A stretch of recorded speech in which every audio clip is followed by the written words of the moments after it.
Hello, and welcome back to another Petroglyphs in the Sky UFO show out here in Phoenix, Arizona. How is everybody doing today? Glad y'all could make it. This is the only show where we get down to the bottom of what the Phoenix Lights really is, on how the Phoenix Lights actually is a part of Arizona's past, Arizona's history, through the cover-up over the last 80 years. Can you believe that? This isn't hearsay evidence. This is proven evidence on what the Phoenix Lights really is and what the Native American says it is and what the first park ranger of South Mountain says it is. And so, yeah, all of this stuff here on this show is credible evidence and probably some of the best UFO investigation out there. I mean, there's a lot of people out there with hearsay evidence and this and that just hearsay needs to take a holiday. Proven facts needs to step forward, and that's what Petroglyphs in the Sky UFO show is all about. Glad you guys are here with us. We have a great show. I am your host, Jeff Woolwine. Born and raised in Phoenix, Arizona. Been seeing these UFOs ever since I was a kid. Playing catch football with my dad out there in the Arizona front yard of our house. And there's an orb up in the sky. Seeing lights in the sky. Going to my 5th grade school classmate who is a little Native American boy. One of my best friends at the time. And I was like, dude, did you see that light in the sky last night? And what does he say? Oh, yeah, my grandfather, right? My grandfather says those lights live in the mountains over there. And he points to the west side of Phoenix, Arizona at the White Tank Mountains. Oh, boy. Yeah, so I was brought up with this stuff. My adoptive mother loved the Native American culture. We used to go to all the Native American dances and Native American ceremonies and the museums, and so I was brought up into this, and I was brought up into the culture. My mother knew a lot of Native American chiefs or leaders, if you will, who used to come over to our house, and we used to draw kachinas. They would teach me how to draw kachinas and teach me some of the Indian ways, and it was great. And then in my adult years, I was seeing these UFOs in the sky everywhere I was going, so I may be going on a quest to find out exactly what these Phoenix Lights really is. And so, yeah, my quest and my journey took me, well, the lights, man. I started in 2004, and I was hunting these lights. I was searching for the lights, trying to figure out exactly what they were. Didn't take me long. Saw the lights on the east side of Phoenix, Arizona, in a town called Mesa, Arizona. The lights appeared right in front of me, about, give or take, a couple miles out. Where were they going? They were going west, heading towards a mountain called South Mountain in Phoenix, Arizona. So I followed the lights, and in 2004, I witnessed these lights over a power plant on the east side of Phoenix, Arizona, on the east side of South Mountain, give or take.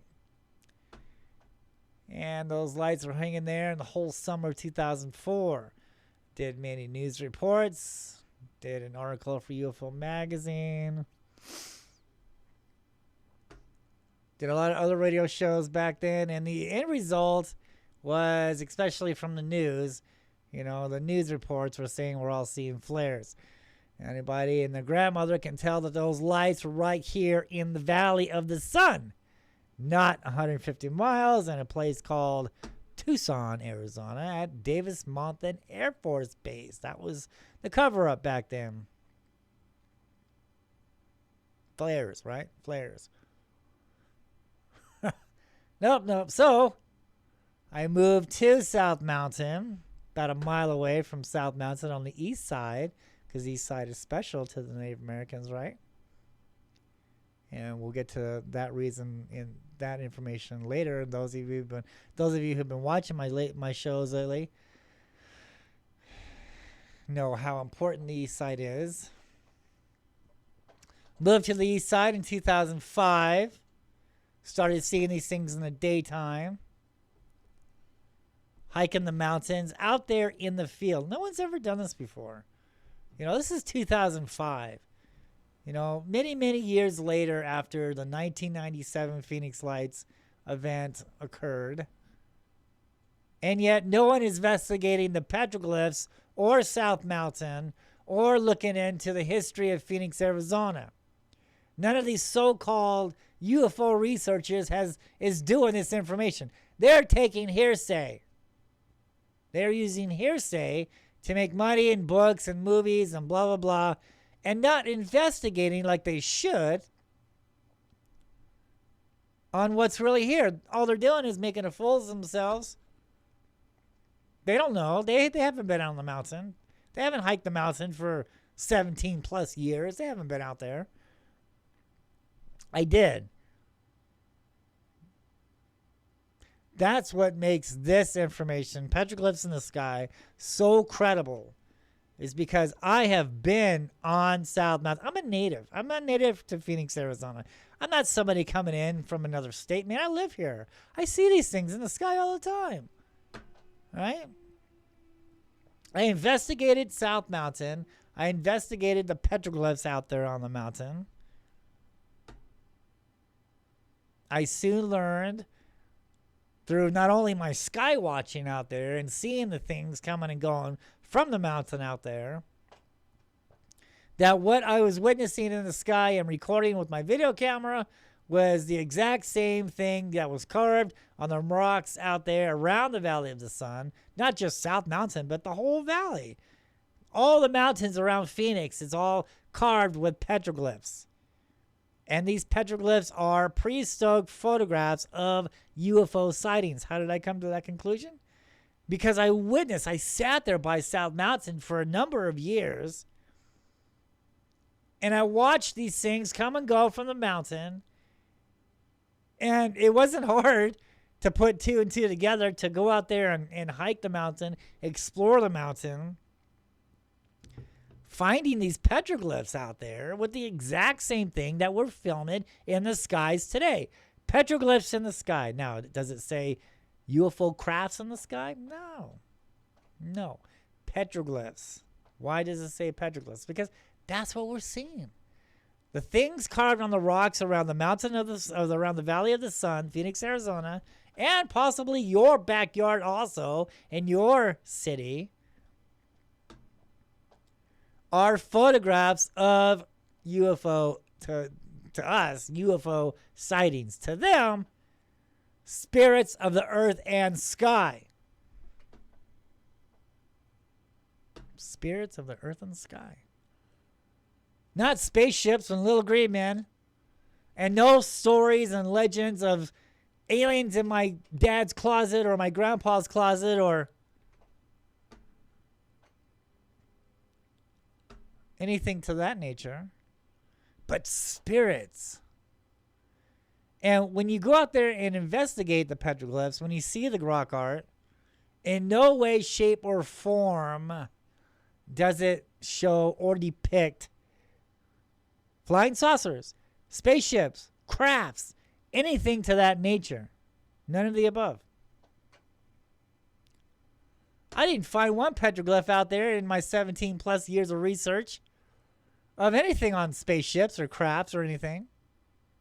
I was going down that road. I was thinking spaceships and alien technology and men from Mars and Alpha Centauri and all that stuff that we've been reading from people with no experience or people who want to make you believe they have experience but have no evidence, have no proof.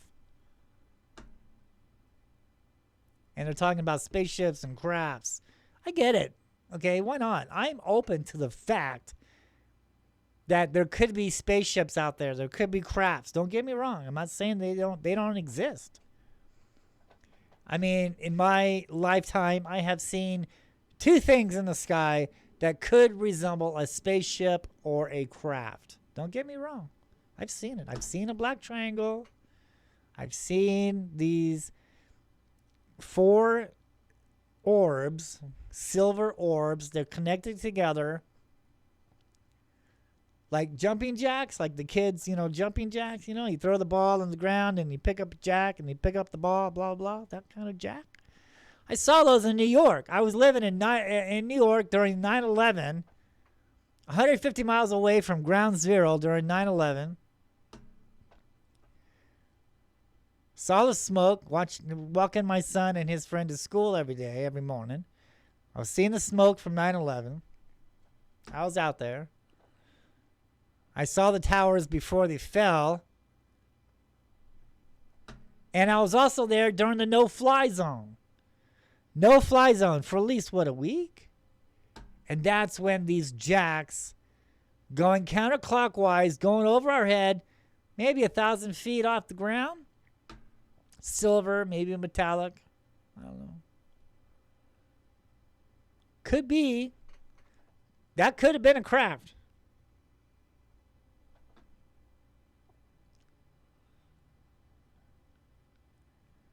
But when I get down to South Mountain, when I get back from New York, back into Phoenix, into my hometown, in 2004, 5 actually, I moved back to 2000. I moved back from New York from 2004. In 1999, I moved to New York. In 2004, I came back to Arizona. I came back to my hometown, Arizona, in Phoenix. When I started exploring the mountain, when I started hiking the mountain to get some answers on what these things are in the sky, because by now, I've been seeing them, right? So after I saw that thing, going over our heads, and I had such a good look on it, I was like, dude, that's it.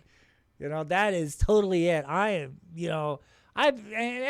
since then I was reading books about UFOs. I'm studying Area 51. So, I'm doing all this stuff, and I love archaeology. I've been in archaeology for a number of years. I'm an amateur archaeologist. I study these things all the time, constantly. I've been an archaeologist way before ufologist. I can spot something, man-made a mile away. That's how I discovered these tombs out there on South Mountain that we'll probably get into later in the show. But yeah, okay, that was it. Oh my God, there's something here. And so I'm thinking to myself, what the hell am I doing in New York, dude? Let's go back to Arizona and hunt these things down. And that's exactly what I did in 2004 and continued to this day. This is why I'm here with you right now in your home and living room, on your phone, on your computer, on your laptop, wherever you're watching this information from. It's from many, many years of research. It's not just me coming in here and talking shit, talking stuff. Excuse my language. Sorry for the... But yeah, it's not just me coming in and just saying my opinion. It's not my opinion. Everything we're going to talk about today is not an opinion. All right, it's proven facts that I dug up and explored over the last 80 from the last 80 years. It's been covered up, and my research into this information between 17 and 20 years.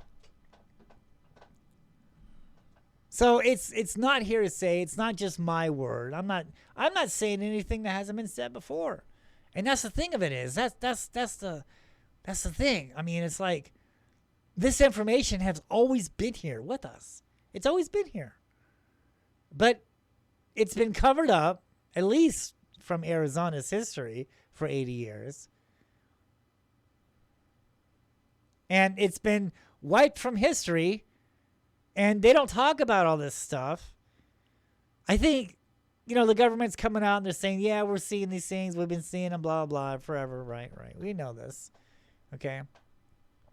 And first it was like it's flares. Now it's balloons. Now it's trash, whatever. Satellites, stars, whatever. And that's a cover-up. Now the new cover-up is, because this is the only reason why because people can understand this, is crafts, is an alien technology, is crafts. Now, in some of that report that my last show was talking about, one of my shows was talking about, It did say that, it's just because it's there doesn't mean it's a spaceship, doesn't mean it's a craft. And that's good. So they're kind of letting us know, in their own little words. When you read between the lines here on that report, you can go back and watch that show later on how I discuss all that. They say that, oh, well, just because it's there doesn't mean it's a spaceship, right? It could be another entity, and an entity. And that's it. That's it. So they know what these things are. They know that the majority of what the people are seeing in the skies now are not crafts, right? They're creatures. They're living entities. All right? They're like another race of animal, if you will, but not biological, if you can understand that. I know it's crazy.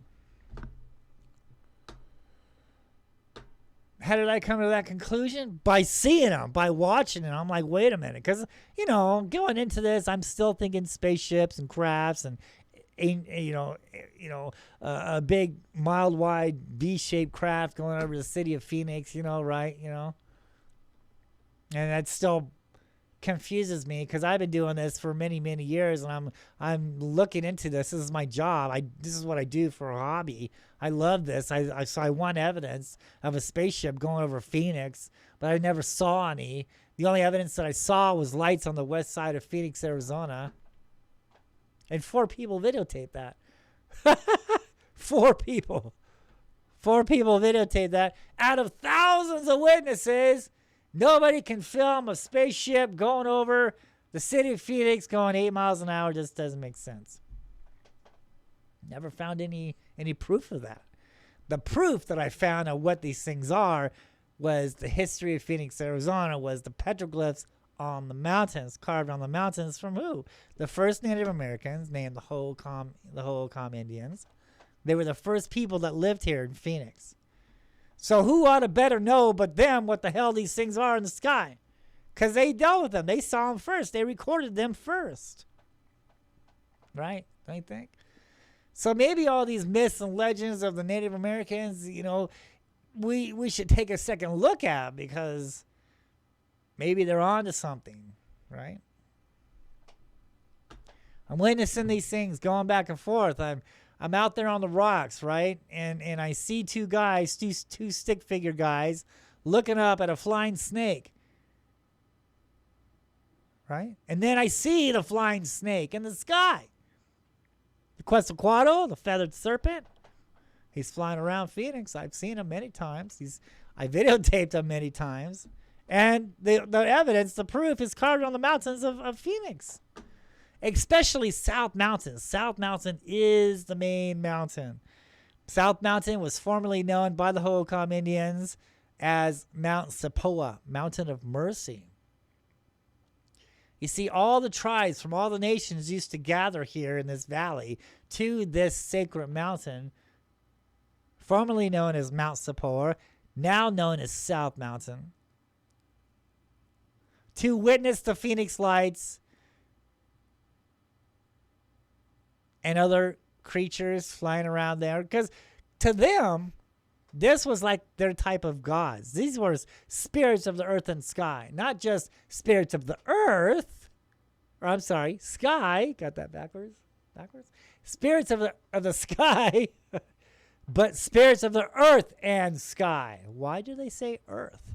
Why is that earth in there? Why isn't it just spirits of the sky going up to the spirit in the sky, right? No, man, it's spirits of the earth and sky. Because when the first Hohokam people got here, and probably they followed the lights, much like I did. I followed the lights to South Mountain in 2004. These lights, when I went on a quest, on a hunt, I had my camera ready. I'm on a mission now. I mean, they knew. They've been watching me ever since I was a kid. That's what made me go on this hunt, on this quest, to find out what was going on. Because I'm seeing them. And some of the stuff that I was reading just didn't add up. From all these UFO books, with no photographs, with no, evidence. just their words saying, oh, this is what they are. But they don't have any proof. So I had nothing else better to do. You know, I was a single parent. I was raising my son, but I also was able to skywatch, hike the mountains, dig up some information about Phoenix, all in a 15 to 17 year period. That's a lot of hiking on the mountain, okay? I did it. I was there. That's a lot of sky watching. And so, right before I moved to Mesa, I was watching the news channel, or I was watching Channel 8 here in Phoenix, and there was a Native American who works at the Pueblo Indian Art Museum. Now, he was up on South Mountain, right? He's doing like this little video, this little show or whatever, and he's talking about the petroglyphs, and he's explaining about the petroglyphs. And there's some people there, and one of them turn around and say, well, that stick figure man, that carving of a stick figure man, looks like he's looking up at something above his head. And he turned around and said, yes, that is part of the interpretations here, is that our ancestors saw and recorded things for their people and other people and us to remember. And things in the sky was part of that interpretation. Oh my God, wait a minute. Okay, wait a minute. It's 2004. The Phoenix lights, everybody saw it happen in 2007. Of course, the lights were there nights before that, but you don't hear about that, do you? You only hear about 1997, March 13th. That's all you hear about. But you don't hear about the other lights that were going on weeks and days prior to that. Okay? And here it is, 2004, and no one has investigated the petroglyphs out there? Wait a minute. We have strange lights in the sky. Now we've got strange markings on the rocks out there. There's got to be a connection. So I contacted this guy whenever I'm in 2005. So I kept that in my head. I wrote down his contact information.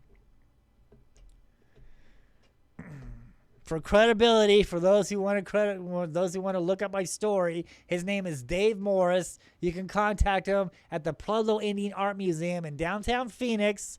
Tell him Jeff Woolwine sent you. He'll be glad to hear that. But that's his name, Dave Morris, Pueblo Indian Art Museum. I called him up, said, Dave, dude, I saw you on television talking about the petroglyphs.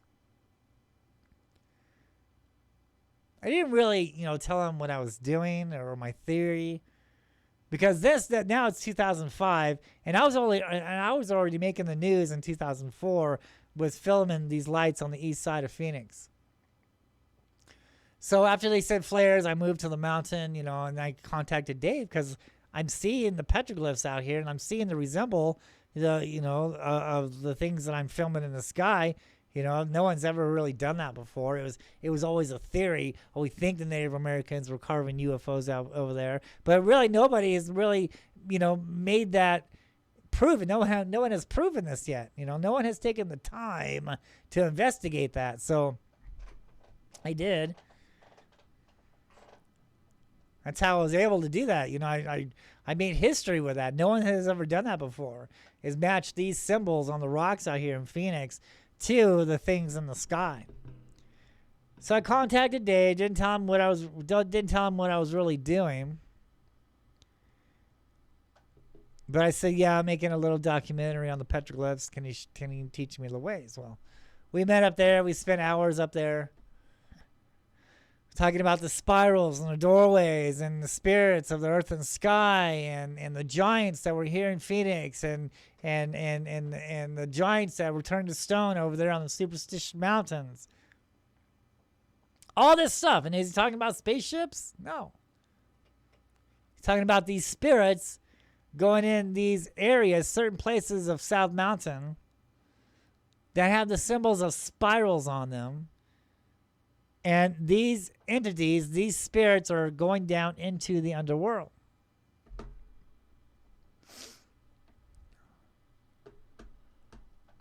And see, so he's telling me that crack, because there's a spiral there and it's next to this crack. The spiral's going clockwise is the doorway in, and the spiral going counterclockwise is the doorway out. If the spiral ends down, then it could be that crack that the spiral is connecting to carved on the rock. That is the emergence point, that crack. Or it's that whole ground right there where this boulder, where the spiral is carved at. If the spiral is ending up, it's a vortex in the sky. That's exactly what he said. He's like looking down into a tunnel, into a hole. That's what these spiral symbols are representing. Is looking down into a tunnel, all right? Into a vortex, right? Going down into the underworld. He taught me all that stuff, man. You know, I was taking it as a grain of salt because I'm still thinking spaceships, technology, people having alien babies in their closets, all this nonsense that I'm reading in these books from all these authors trying to get famous and make money off people's ignorance. So I'm still that way. I'm still thinking spaceships.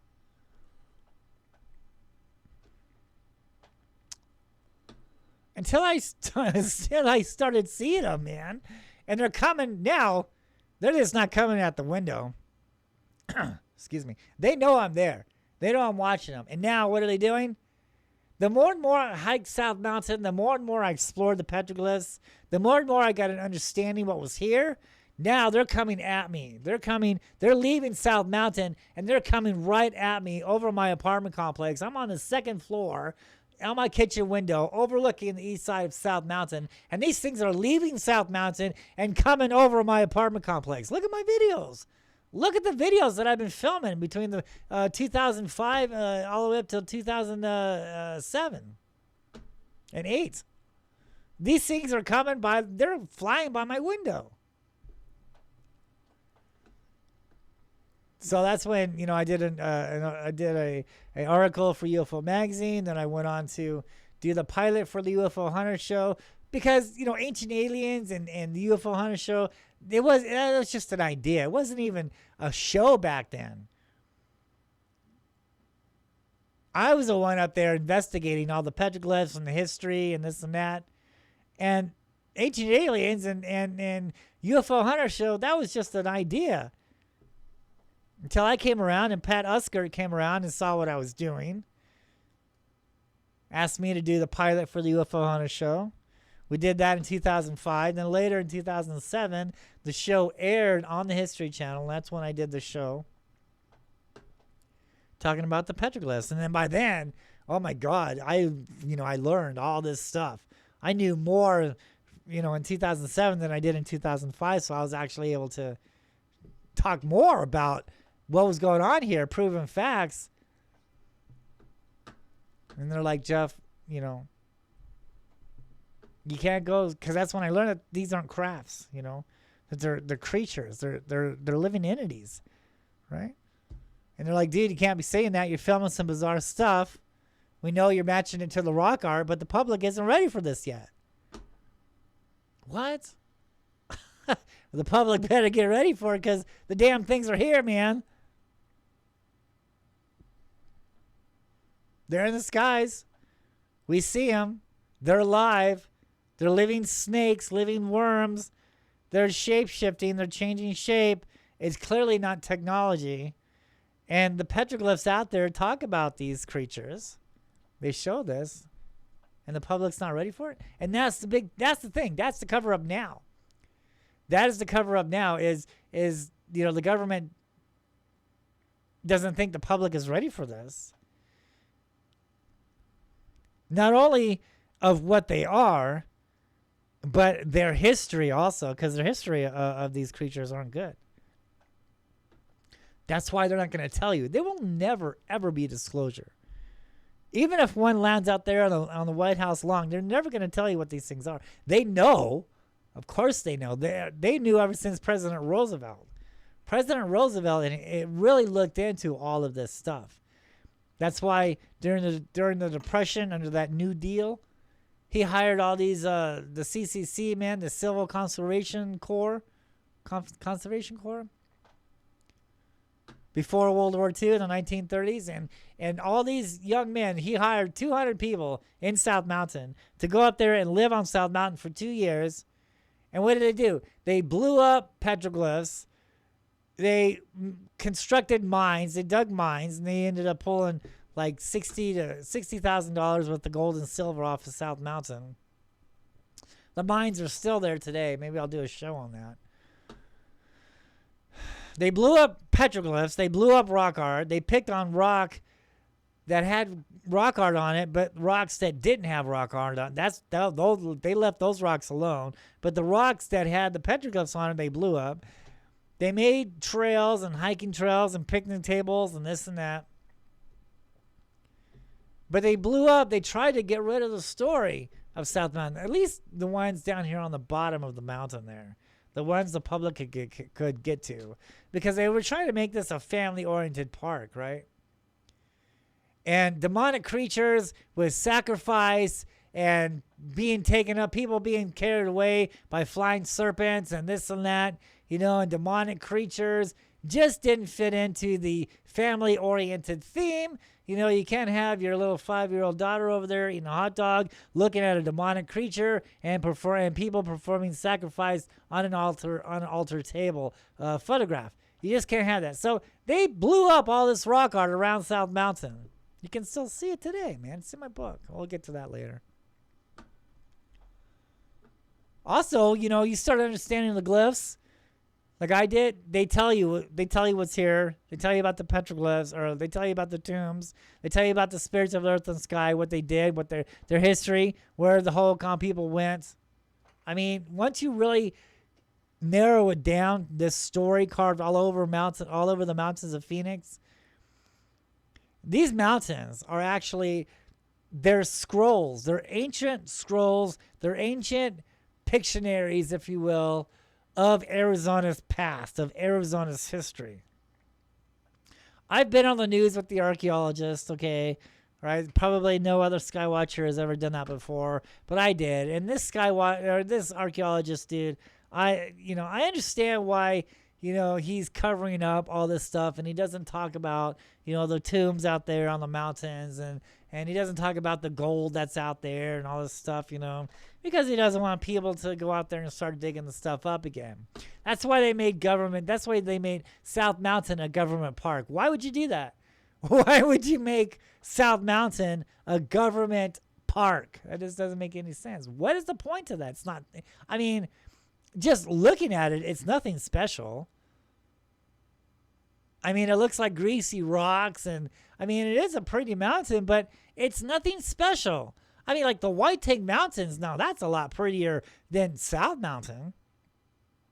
Or the Superstition Mountains. Why did they make that a government park, right? Why pick on South Mountain? Why did you do that? Why did they make South Mountain a government park? Because there is tombs left not only by the Hohokam Indians, but the Mayans. The Mayans and the Hohokam Indians were here in Phoenix, Arizona. Why not? Back in the day, part of Arizona was part of Mexico, so sure. And the Mayans were here with the gold, and there's gold tombs on the mountain. I discovered at least 4 tombs out there on South Mountain. That is the reason why. And, you go off the trails. They tell you to stay on the trails. You go off the trails, that's where the history is. That's where the story is. That's where you find everything. Stuff they don't want you to know about. That's why they made it a government park. Because you know what? If it wasn't a government park, damn right, I would be down there digging up these tombs, exploring it, and uncovering what's there. All I can do is take photographs down from the mountain. I can go up there. I can discover all this stuff. I can take photographs. I can take video. And I can bring this down from the mountain. And I can present it to you. I can present the evidence to you. We're going to talk about that here. And let you be the judge. And if you can't get to Phoenix on your own, then I bring the mountain to you with my book and with my videos and my my shows and all my cable shows I've done and news reports and radio shows. I've been doing this for a lot of years, and not once have I changed my story, because that is the real history of Phoenix. So I'm out there finding all this stuff, right? This is a year. A year goes by, 2006 now, okay? And I'm finding these cover-up tombs. I'm finding evidence of tombs, and I'm finding altars of sacrifice. And I'm finding depictions of giants out there on South Mountain, and I'm seeing these flying serpents, and I'm seeing, what looks like, these creatures, these Phoenix lights, carrying like animals up and people up into the sky, and I'm seeing depictions of people having what looks like a game with these Phoenix lights and these creatures in the sky. They're playing a game with them, and coyotes are watching, and there's actually an amphitheater. There's like a little mini amphitheater on South Mountain, and that is around this valley. And when you climb up on the hills, you can clearly see the old kind of benches that were there for all the Native Americans to sit on these hills and watch what was going on South Mountain. So I'm finding all this stuff, man. I'm like, dude, what's up with this archaeologist, man? Look at this. This is clearly a tomb. Look at that big boulder concealing that, covering up, the entrance to that carved out tomb there on the side of the mountain. What is up with that? I'm finding all this stuff. I'm doing all these shows, and I'm bringing the photographs down. I did a couple documentaries. I took them up there on the mountains. I show them the tombs. But yeah, dude, it's like, wait, what is going? There's got to be more to it. I mean, because it's there. So where's the information about it? That's why I decided to go to the downtown Phoenix Library in Phoenix, Arizona, to the Burton Bar, Phoenix, Arizona library. And I went up to the fourth floor into the Arizona room. And I just asked them, I was like, it's like a type of government, room, government office or whatever. It's where they keep all their folders of records of the history. So I just asked them, I was like, give me all your records. Give me everything you have on South Mountain. Just give it all to me. Give me everything you have about South Mountain. I want to know. Lady comes back with a file about this thick, man. Right? Woo. Open it up, and lo and behold, what hits me in the face? But the first park ranger, Charles Holbrook, from the 1930s. Now, Charles was well known in the park and recreation field. Not only was he well known in Phoenix and had a lot of pull in Phoenix, but also his journeys and information I found not only in Phoenix, but California and Utah and New Mexico. So all these other states knew of Charles Holbrook. There's stuff in these libraries there. Records about Charles Holbrook. So this is one credible guy. He was very popular back in the 30s. He was park ranger between the 1930s up until the late 1940s. And matter of fact, they wanted to bury him on South Mountain, but he decided not to. He felt that people would probably go up there and desecrate his grave and stuff. So he was buried in another location. You can find that in my book. And but yeah, so he was very well known in Phoenix. He was very respected. All right, so much so that the Native Americans at that time told Charles about the gold tombs, about the tombs up there on South Mountain, who the Hohokam people were, where they went, because we don't know where they went. The archaeologist wants us to believe that they simply migrated somewhere else because it got too hot, or because of drought or something like that. Right? But if that's the case, where did they go? We can't find any information on where these people went. They were here in the Valley of the Sun for 1,000 years, and all of a sudden they just disappeared. They left because it got too hot, and so they went somewhere else. Where'd they go? We can't find any evidence on where they went. I mean, even when you and I move, we take our belongings with us. But yet the Hohokam people didn't. They left other people, they left other belongings here and simply disappeared, vanished. Matter of fact, the word Hohokam comes from the Pima word because the Pima Indians consider themselves ancestors to the Hohokam, along with the Tohono O'odham tribe.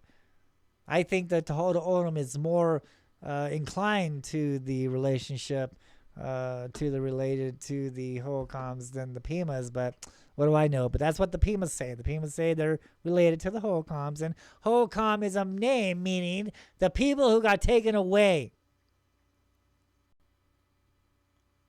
The people who are gone. The people who got taken away. Taken away?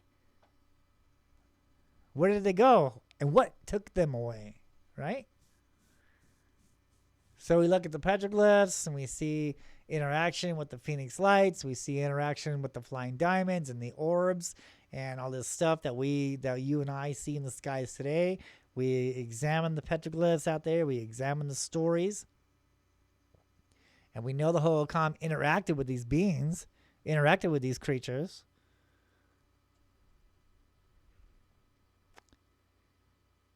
So what happened? Everything was fine for 1,000 years. Everybody from all the nations came around to this valley, watching the lights, watching the orbs, watching the serpents, played games. Obviously, played games with these creatures. These creatures would pick people up in the sky, and you know that one thing out there in Mexico that you see a lot, where there's people tied by their feet from a rope or a chain. I think it's a rope. It must be a rope. I don't think it's a chain.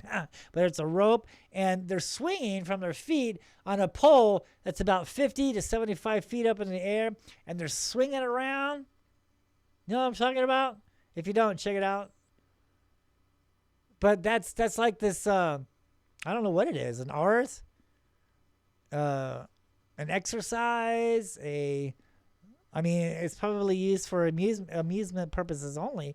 But that's the kind of stuff that I'm finding out there on South Mountain, the carvings, is these people being picked up and being swung around like that by these orbs with this line, not a string. That's the reason why a lot of people think that these creatures in the sky are balloons. They mistake these things for balloons because they see this line coming down from them. They're moving in a straight line. They're not acting like a balloon. And your self-conscious says that's not a balloon, but they got that line, so it must be a balloon because we've been brainwashed into looking for flying saucers. We've been brainwashed into looking for crafts. So that can't be anything abnormal. That has to be a balloon because it has a line coming down from it, or what we think is a string. So it must be a balloon. Even though it's going against the wind, even though it's stopping and moving a different direction and changing shape and changing colors, and now it's going this way and now it stops and now it's going that way, but it's got a string on it, dude, so it's got to be a balloon. No, it is not a balloon. That string is a line, and it comes down from these creatures. It comes out of these orbs. It comes out of these serpents. It comes out of these flying diamonds. It comes out of the orbs, of the lights. And sometimes these lights join together with this line, making a barbell creature or UFO, or what do they call them? UAPs, unidentified phenomenon, aerial phenomenon, UAPs. That's what they want to call them now instead of UFOs. So they're making these barbells up there, right? And there's carvings of barbells out there on the mountain. Or, I'm not going to go there, but these lines connect, and also they change, they shape shift. Okay, so these creatures have the power or the capabilities of shape shifting. And what they like to do, they like to take the shape of animals, of sheep, of dogs, of serpents, right? They morph In my last shows, I talk about how these carvings of what some people call lizard men are out there on South Mountain, and they have these orbs in the belly, and they have this circle in the belly. And of course, they have this tail. It's a stick figure man, what looks like a man. He's in the appeasement pose. His hands are up in the air, and his legs are down. He's got this tail, and there's a circle in his belly. Well, that circle is the orb. I've seen this. I've witnessed this. I've witnessed this orb in the sky change. These lines come up out of him, and they either change into a serpent.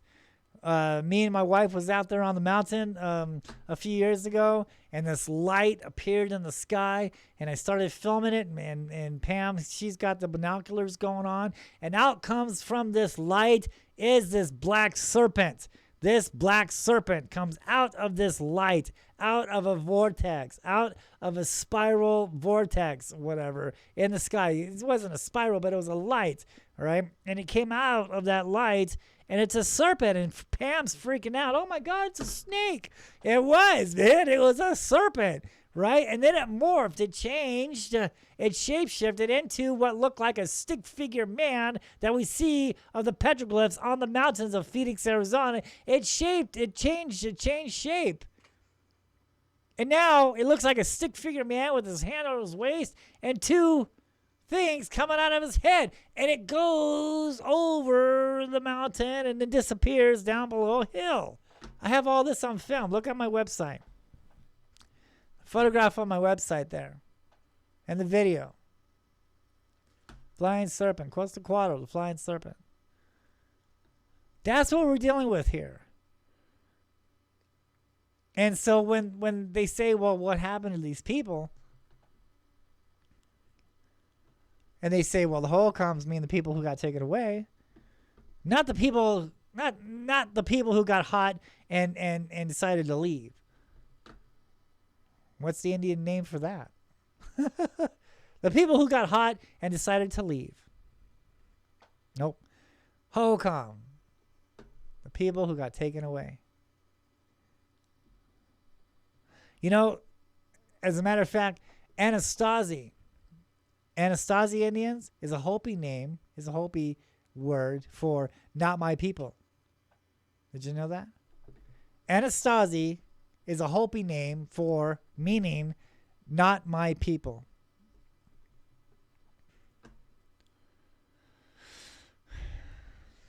We might get into that on a later show.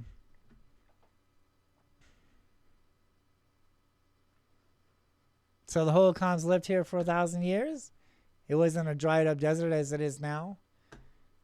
There was tons of grass and trees and waterfalls. There's evidence of water all over this valley.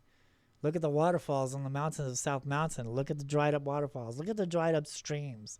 If you're ever hiking or exploring South Mountain, you can see there was tons of water. And I've hiked high up on those mountains, and there's weathering up on the mountains, meaning water has actually covered the Valley of the Sun, has covered Phoenix. That's one of the legends, if you will, about the Superstition Mountains. Now, there's a lot of people that think, there's gold out there on the Superstition Mountains from the Lost Dutchman's gold, but from the Native American point, that mountain goes way back. Actually, that mountain was ruled and is still ruled by the Apaches. That was the Apaches' home. Superstition Mountain is. That's where the Apaches continue to be at also, right? They're still there. They're still guarding the gold that's there. It's funny, too. It's funny, like, when you do the history on the Superstition Mountains, all these people looking for this gold, they you know what they do? They tell the media first. They tell people about it. I got this map, and I'm gonna go look for the gold on the Superstition Mountains. And what happens? They're never seen again. Or they find their bodies being thrown off a cliff, and the map is missing. I think the latest people who went up there on the mountain looking for the Lost Dutchman's gold, I think, what year was that? Let me think. 97, 98, I think it was. These three people said they had a map to the Lost Dutchman's gold mine, and they went to the news about it. They're going to go find the gold. And what happened? They came up missing. To this day, they're gone. They found their cars out there in the parking lot, but they never found them or any trace of them. And you know why? Because the Apaches, this is my studying the mountain, studying Superstition Mountain and the myths and legends and stuff. The Apaches are still watching that area. They know exactly where it's at. There's an Apache tribe that lives up there on the Superstition Mountains. You won't ever see them, but they're there. They're guarding that place, and whoever gets close, they kill them. They kill them. So don't go looking for the Superstition Mountains. Okay, there's a lot of false leads, to that gold. Okay, so there's a lot of false leads. And there's some people that even say that the gold's not even up there. But, doing a real serious investigation like I have, I learned that the Apaches are still watching up there. And they don't want people to get a hold of that gold. And so they kill off anybody that gets close. But beyond that, the Lost Dutchman's gold mine, that mountain is more important in history than some, German Dutch guy going up there and finding all this gold. This history goes back thousands of years on that mountain. The story on that mountain is when the giants were here. Now, I found evidence of giants in Phoenix, Arizona. Some of my past shows, I talk about the giants. I talk about the petroglyphs that are carving with, or that depicting with giants.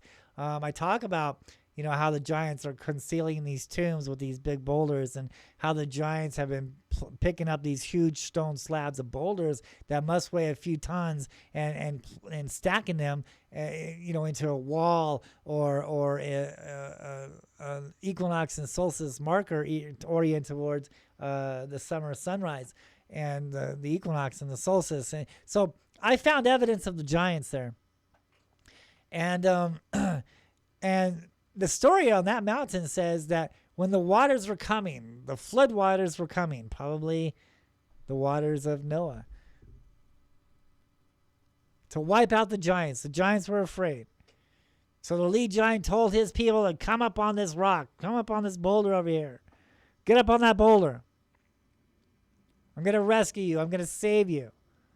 I'm going to get you higher than these waters that are coming. He used his power to raise that mountain up, but the water kept coming. This is Phoenix, Arizona, folks.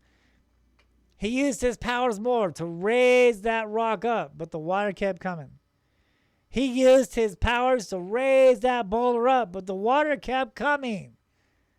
He raised that boulder now and as high as the tallest mountain, but the water was still coming. So in his last bit of strength, in his last desperation, because he didn't want his people to die and drown, he turned them all to stone. He immortalized them. He turned them all to stone. And when that happened, that's when the water stopped. The water stopped after he turned them to stone. And now when you look upon the Superstition Mountains, to this day, you can see the watermark line where the water was settled. You can still see that water line there. And when you look up, you can still see the giants turned in stone. They're still there. The giants are still there, turned to stone on the mountains of the Superstition Mountains. Not only Superstition Mountains, but, there's a mountain in Phoenix called Camelback Mountain, and there's a giant turned to stone there. Some people call it Mummy Mountain because it looks like maybe a mummy up there, but it's a giant. He's turned to stone. Now it's not just in Phoenix. I mean, it's all around, especially the United States, the Western Hemisphere mostly. I mean, look at Bryce Canyon. Bryce Canyon, all that is giants turned to stone. What is that, Utah? Yeah. So this legend or myth of giants being turned to stone. I mean, it's not just in Phoenix. I mean, it's all over the Western Hemisphere, the west side of United States. Probably goes in deeper around the world, because it just wasn't. It just didn't happen here. It happened all over the place. That's how special that mountain is. But everyone's just looking at the superstitions as the Lost Dutchman's gold mine. But there's more history to that. Just like with the history of Phoenix, Arizona, and what these petroglyphs talk about. So the Native Americans at that time told Charles about who the Hohokam people were and what happened to them. Talked about the sacrifice. Okay. Now here's what the story goes. Now I found all this information in that folder I was telling you about of Charles Holbrook's writings. Charles Holbrook wrote this. Matter of fact, he passed out flyers. I do tours up on South Mountain. I talk about the petroglyphs. We do UFO sky watching out there. And, so Charles Holbrook did that also, not sky watching, but he taught people the petroglyphs and stuff like that. And he passed out this little flyer. You can find that flyer on my website. And on the cover of it, what does he say? The lost city of Cibola. Oh my God. Why would he say that? Why would he call this valley, this mountain, the lost city of Cibola? The lost city of gold. Isn't that what the Spanish conquistadors were looking for? The 7 cities of gold, the 7 cities of Cibola? Well, obviously from Charles Holbrook, a very credible man in the park and recreation field who learned everything from the Native Americans at that time, that this was part of the lost city of gold, the lost city of Cibola. That's why the Spanish conquistadors were here. Now, the archaeologist doesn't want to admit that the Spanish even came this far. They'll tell you that they went another route.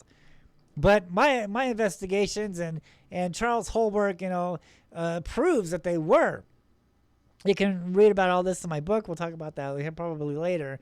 But you can find the evidence of the Spanish being here on South Mountain. You can see the artifacts that I discovered on South Mountain from the Spanish conquistadors 400 years ago. From the Spanish. You can see the artifacts I dug up out there. No, I didn't take them. I just photographed them and left them there. So I'm not breaking any laws. I'm bringing the information to you. And that's exactly what I'm doing. And so, why would he say the lost city of Cibola, 7 cities of gold. This is one area. And so, the natives tell Charles, okay, so when the Native Americans, when our people first got here, they were called, the Hohokam Indians. Later, they were called the Hohokams. But this tribe of people, more than likely, I can't see any other reason why they would come here. Maybe for the water, but, it's just that to me, that doesn't make any sense, it would have to be, because of that mountain. They followed the Phoenix Lights. They followed the lights to this mountain. They settled here for 1,000 years. They worshiped these beings as God. They performed sacrifice unto these beings. Yes, there's altars out there. Charles Holbrook talks about this. And so this went on for 1,000 years, right? And Charles Holbrook writes, all the nations, all the tribes came around, and the thing of it was a handful of corn for a handful of gold,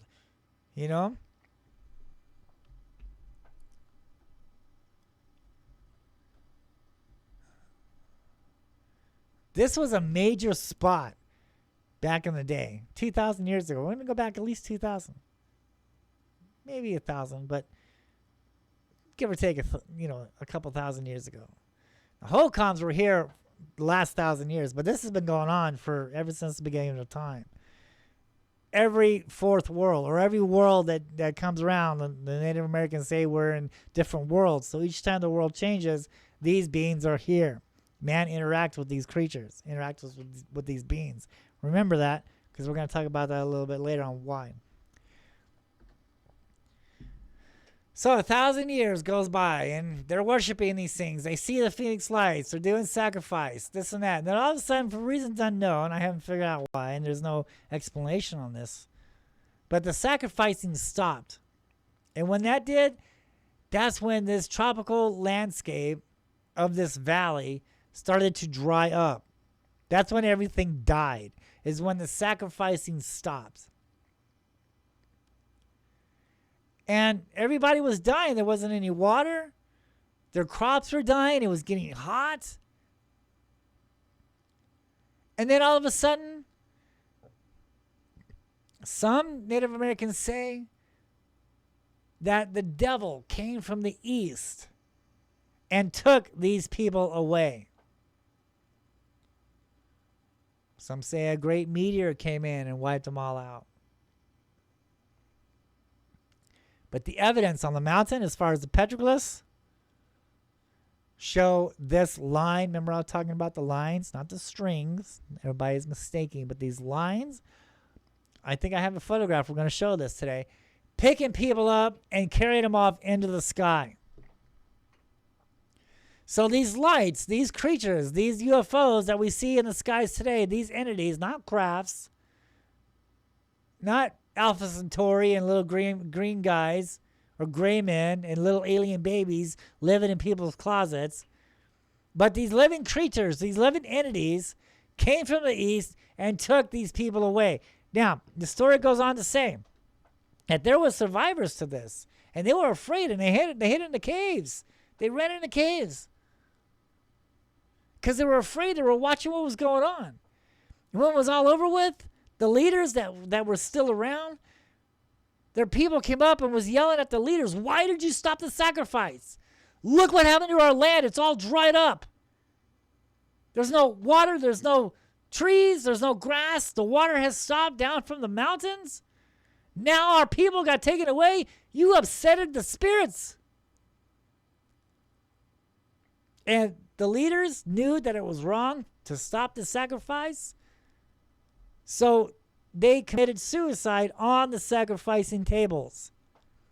And the rest of them, they gathered up the gold. Man, they knew that this land, that Phoenix, that now known as Phoenix, Arizona, this place was cursed, man.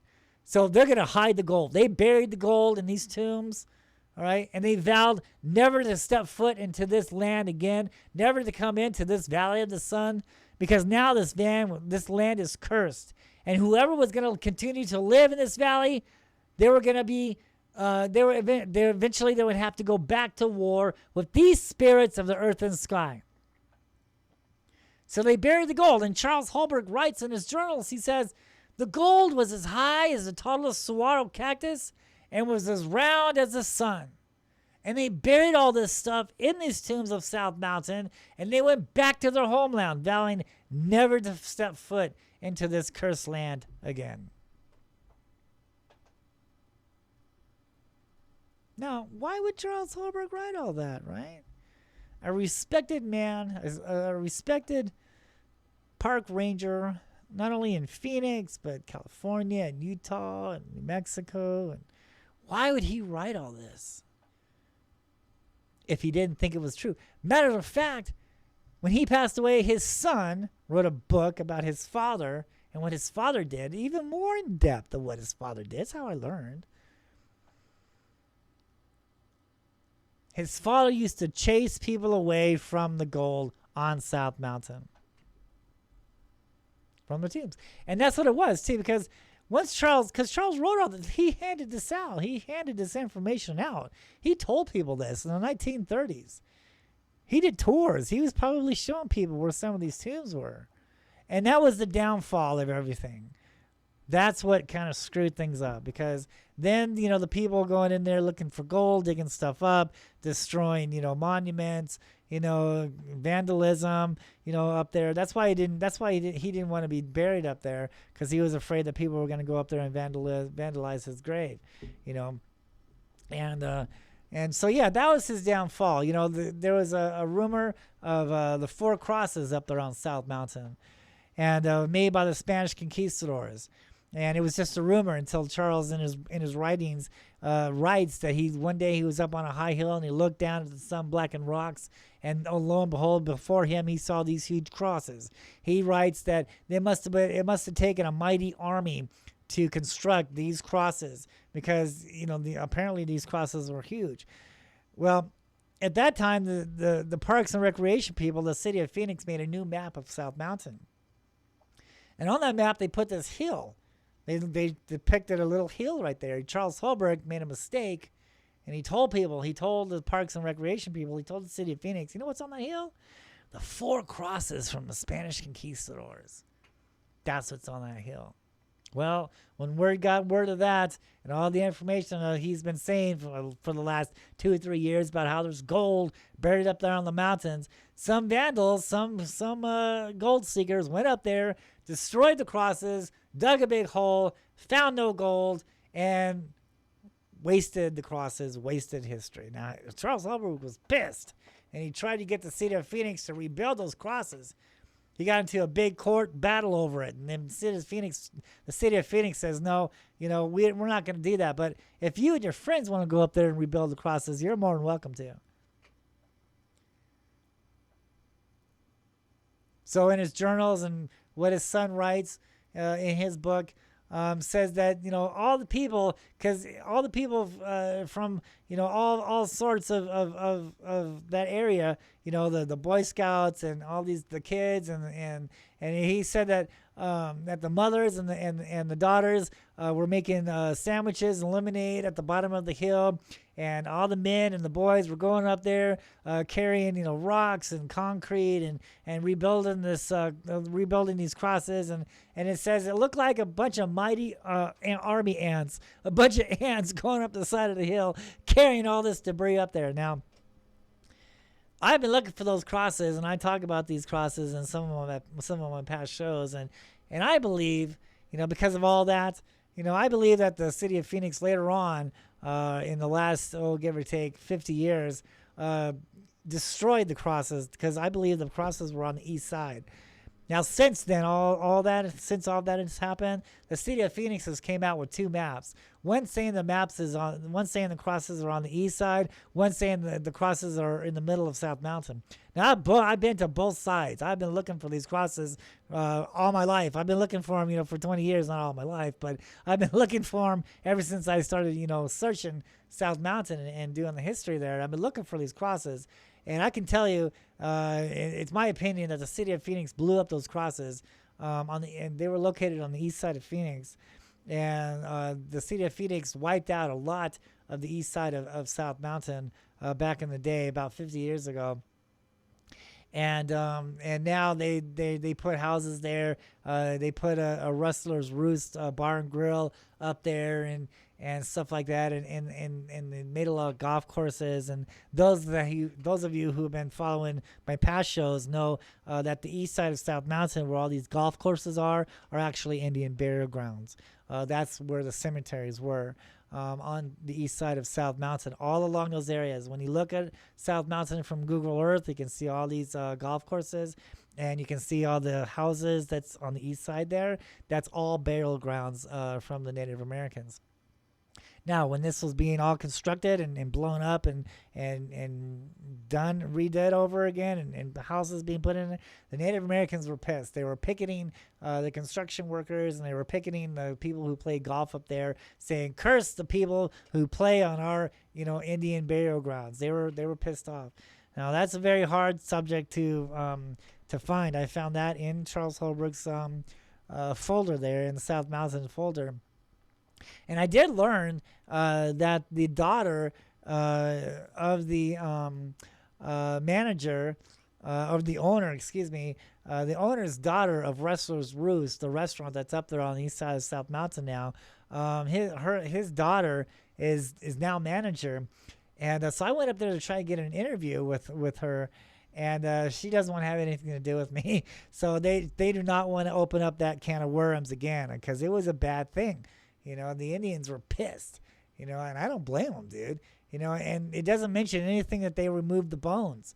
So these people are living and playing on these ancient burial grounds and don't even know it. All of this is documented. I found the maps in the folders of South Mountain in the Arizona room. I made copies of it. So, yeah. So they all went back to their homeland. They're never to return in this valley. And that's basically what happened to the Hohokam. Now, Jack Swelling came over the mountains, him and his army, in the 1800s, and looked down and saw the Hohokam canals and the Hohokam buildings and structures and hogans and stuff, and thought to himself, what a great place, to build a farmland. They first settled out there in Mesa. Mesa was the first area, farming point location. They called it Mesa Phoenix Mesa, West Mesa, something like that. Mesa Verde, I forget the name. It's in my book. That's what the book is for, right? And so the east side of this valley known as Phoenix now actually was Mesa. That's where everything started at. And so it was Jack Swelling. Now he wasn't a very good guy. He was a kind of a bad guy. He killed a few people, and he was in the Spanish-American War, I believe.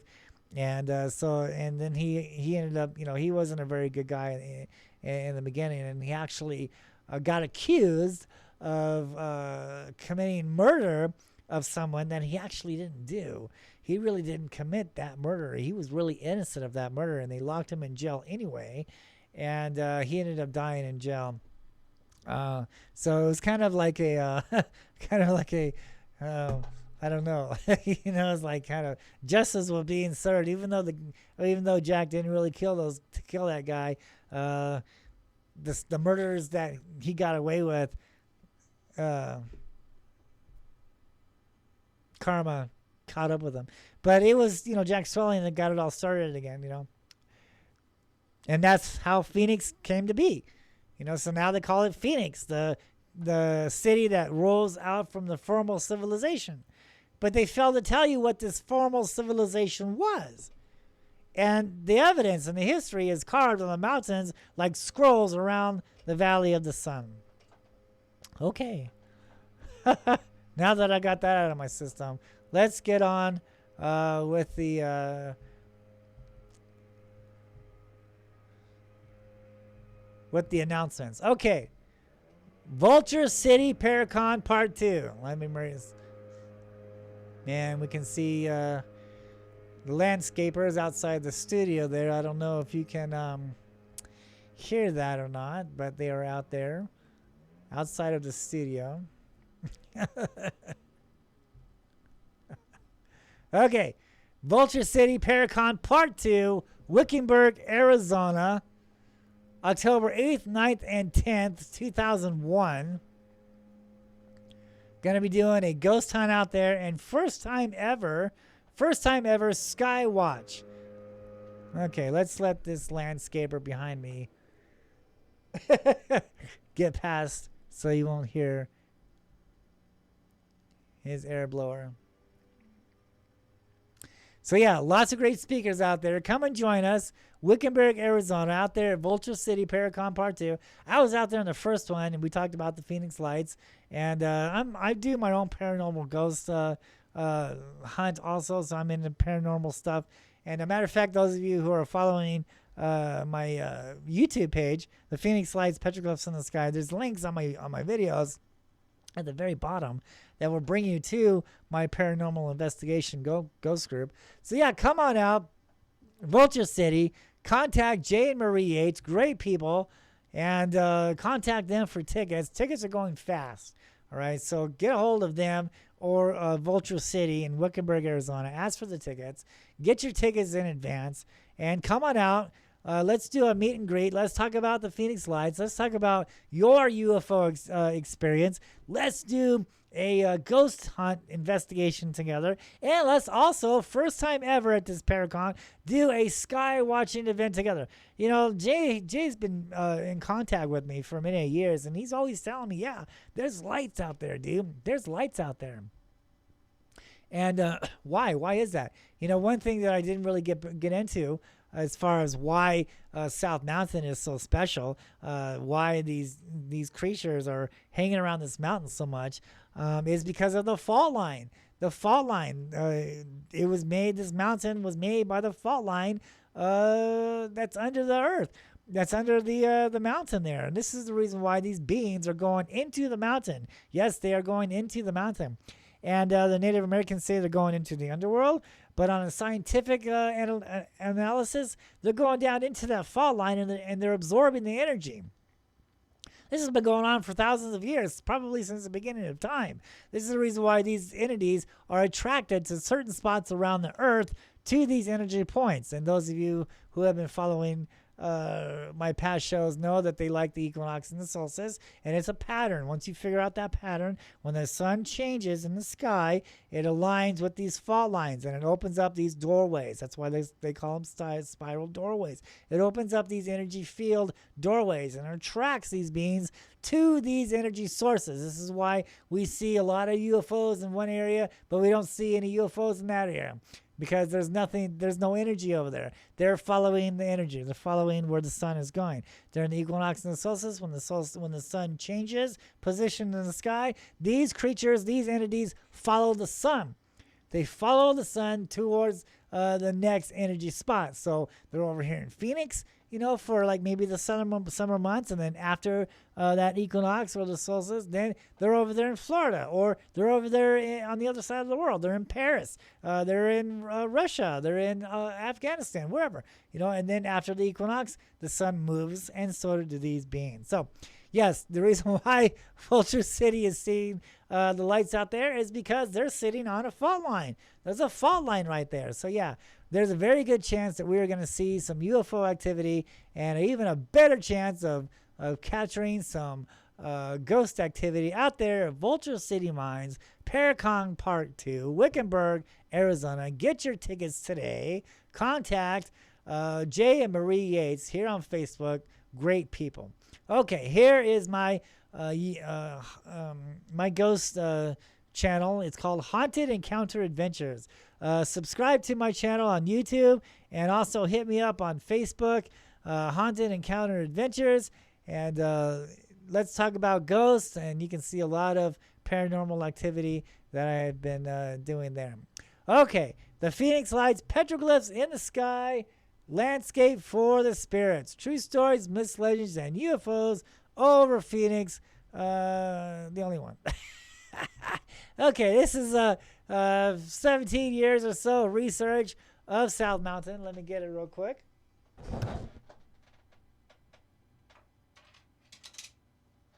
Okay, so in this book, it talks about the history of Phoenix, and it's, like I said, it's not just hearsay. It's actual photographs. It is photographs. Look at that. You can see the photographs here. This book is full of petroglyphs and information about the history of Phoenix, Arizona. And it's not just hearsay. This is all documented stuff. This is stuff that has been told in the last 80 years. Because after Charles Holbrook died, all of his information was buried in the government department in that folder in the Arizona room for 80 years. And so, the reasons why is because they don't want people going out there and digging up the gold and digging up the tombs and understanding what the Phoenix Lights really is and understand what these beings are. They don't want to panic the people, because once you understand what is going on here, once you understand the petroglyphs, once you understand what these beings are, you understand the history, that the history of these beings are actually what led to the downfall of mankind each and every time the Hopi say the world changes. Each time we enter a new world, these beings are here to, not only help and guide, but to mislead humans into thinking that they're gods. And in fact, they are not gods. They are the wrong gods. And this is what happened in the past. So this is why I'm saying there will never be disclosure. They will never tell you what's really here. because it's a scary thing. If the government came out and said, you know what's over there on South Mountain, flying serpents and lights, and this is what happened to the people, the Hohokam people got taken away by the Phoenix Lights, how many people would still be living in that valley? You know, the Indians that used to live there cursed the land. You know, if people really understood this, how many people would actually be living there? You know, because now the lights are back. You know, we're seeing the lights now. We're seeing a whole lot of UFOs now. Why? Because they know we're about ready to enter another world. And every time the world changes, these beings are here to interact with mankind, to mislead mankind, and to man, treating them as gods. For instance, let's say that there's no food, there's no water, the air is polluted, but yet this light, this entity comes down from the sky. He shapeshifts, he changes into a man, and he's able to perform all these miracles, and he's like, look what I can do for you. I am the one that you've been waiting for 2,000 years. Worship me. I am the one that you've been waiting for. And mankind will be forced into worshiping this false god, if you will, because of the miraculous miracles he can do, because he can fly, because he can go down into the mountains, because he can change and shapeshift, because he has powers. Because when he talks, he can break mountains with his voice. You see? All this stuff that we read in some of these ancient scrolls and you know the Sumerian texts, as far as the Anunnaki and some of these scrolls that we read in some of these ancient texts, you know, that was written, you know, 2,000 or 3,000 years ago, it tells us what these beings are. Okay, and when we read these texts, and then we go out to some of these mountains around the planet, around the Earth, we can see the photographs. They're prehistoric photographs of what these ancient texts are talking about. That is where the credibility lies at. Okay, that is credible, right? We verify something that's been written 6,000 years ago. We see the markings on the rocks now that are talking about the exact same thing that are writing that's been written, and now we see the things for our own eyes. This is credible. That is credible evidence on what these beings are. And for someone to say that they're spaceships from Alpha Centauri, there's no credibility in that. There's no evidence in that. It's just a hearsay. It's just a theory. Okay? But where the evidence lies is the petroglyphs and what we read on some of these ancient manuscripts, some of these ancient walls that talk about these beings of the sky, earth, and sky that come down from heaven, right? Interact with mankind, okay? That's where it is. That's why they're never going to tell you what's really here. They don't want to scare you, and plus they're going to admit that's when they're going to admit that, yeah, these things are here. And, you know, they're not from another planet, that this is their world also. They have always been here. The Native Americans have always said that to us. They go up on the mountains to talk to the spirits. Duh. These things have always been here. They've been here before man. This is their planet also. And for the last 1,000 years, they slowly have been coming out because they've been in dormant for the last thousands or more years. After the Hohokam disappeared, they have been dormant. Now, because we're about ready to enter another world, this world that we live in now is about to be destroyed, is about to be gone, and these creatures know this. They don't know the time or date on when this will happen, but they understand that it's getting closer. And this is the reason why we're seeing more and more of these beings, these watchers in the sky. This is why we're seeing them now in the sky for so many years now, and more is coming, right? You know that. Oh my God, this is why the government's finally admitting that there's something here, because there are more and more of these beings in the sky, and more people are seeing them, and they're not believing the conspiracies. They're like, wait a minute, dude. And now they're just now over the last 15 years or so, they're coming to conclusions. Wait a minute, these are not crafts at all. These are living creatures. These are living beings. And I've been saying that ever since 2005 when I first discovered this. But yet, the public isn't ready for this. You're filming some bizarre stuff, Jeff. The public isn't ready for this. But over the years, man, people are writing me and sending me videos and saying, dude, I saw a flying serpent. It looks exactly what you filmed. Or I saw this flying diamond, or I saw these orbs and they're shapeshifting. I got some pretty good video. I'm going to show you a video today that was filmed in Mexico, and also from a lady in Texas. Her name is Rachel Wise, and her and her son live in 7 Points, Texas. Now, those of you who are familiar with Texas know that the Mafia Lights, there's a lot of activity. The Phoenix Lights are there too, but they call them the Mafia Lights. So we're going to be showing her video, which is spectacular, and we're going to be showing another video in Mexico, which is just incredible too. And you'll soon realize, look, these are not crafts. Right? What we're dealing with here are not spaceships. It's not technology. These are living creatures. These are living beings. Okay? And that's basically what this book talks about. It's not a normal UFO book. It talks about the lost history of Phoenix. It shows you the tombs. You can go on my website. Those of you who are following me on my YouTube channel, the Phoenix Lights, Petroglyphs in the Sky, there you can find links to my website, and you can see that I show you a photograph of a tomb that I discovered out there. And there you can find out where to get my book. You can get these on Barnes & Noble and ebooks, stuff like that, and eBay.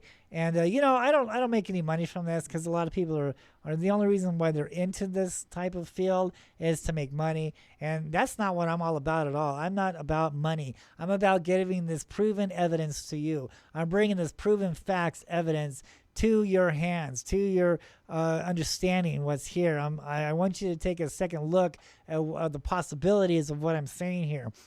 Because I've been doing this for so many years now. I've been talking the talk and walking the walk for so many years, and I can back up everything that I talk about. Okay, not only from the history, from the sky watching, from the articles and from the documents in the Phoenix Library. I mean, everything. All right, this is all credible evidence. It's not hearsay from someone trying to make you believe that a spaceship went over Phoenix in 1997. I mean, because I've been in a study of that. I can't find any evidence of that. And nothing. If something doesn't make sense, then it's not credible. So we have no evidence of that. If something flew over Phoenix and thousands of witnesses, and there's no videos of this, but only 4 people witnessing lights on the west side of Phoenix, Arizona, that's where the credibility is. That's where the credibility lies at. Not somebody trying to make money and make money off a book about themselves and telling a book about nothing, and showing movies and Harkins Theater and trying to make you believe something that is just a hearsay. This is credible stuff. And I don't make any money from this. I told the publishers to give my proceeds of the books to the foster kids in Phoenix, Arizona. So that's where that goes. I don't make any money from that. Okay, so let's get into some of this here. All right, so this is on South Mountain here. All right, so when you look at the petroglyphs, this is on Holbrook Trail. When you look at the petroglyphs, you're supposed to look at the whole landscape, okay? Not just the art, but the whole landscape, okay? Because the Native Americans, the artist, he's putting the landscape in with the art. Okay, so in this photograph here, this is on Holbrook Trail on South Mountain. You can see that I'm pointing to a pyramid hill out there. Okay, that's just one pyramid. Let's put this aside over here for a minute. Let's move it up.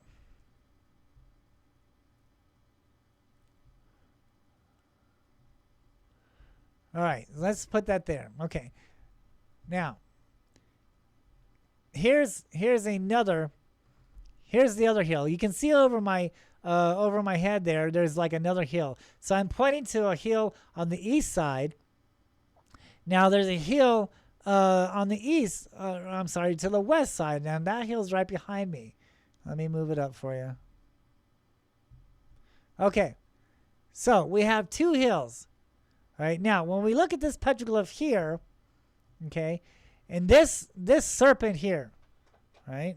I'll show you more of the petroglyph here later. But my point is on this one here, it's showing two pyramids. Look at the two pyramids there. Okay? And so that is the pyramids out here. Here's another photograph there. This is what I'm talking about. See the two pyramids? This is Holbrook Trail. South Mountain, Phoenix, Arizona. Okay. So we have the petroglyph there with the yellow arrow. And it's like a snake. Okay, and we'll get into that here in a minute. But right now we're concentrating on the two humps of this snake petroglyph. And the snake petroglyph is actually talking about the two humps when you step back from the petroglyph, because this is carved right in front of these two pyramids. Okay, it's right there in front, but more on the west side of the pyramid or of the two mountains there. Now it's this rock art is right in front of the arrow of the pyramid here that I'm pointing at, the two arrows there. So that's where this rock art is talking about. But when you step back, you can clearly see that the snake is making two humps.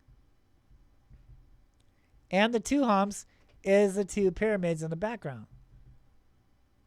Now, here is the petroglyph. Here's the whole petroglyph. Let me move it up so you can see it more. There we go. Okay, so let's look at that. So we have the two pyramids here.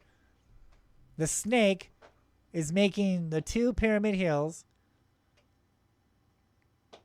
And then we have a sun. Let's move this up.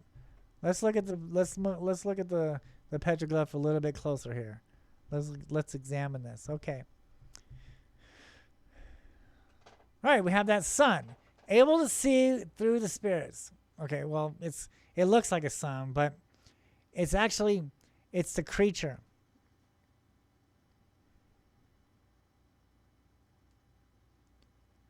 So what this art is telling us is when this being is coming over these two pyramids, you can first kind of see through him. He's like a spirit. Now he's over the pyramids, he's over the hills, over the fault line energy, and he's more solid. He's now in solid form. See that? And then when he's leaving the area, he's back to a spirit. He's back to a ghost.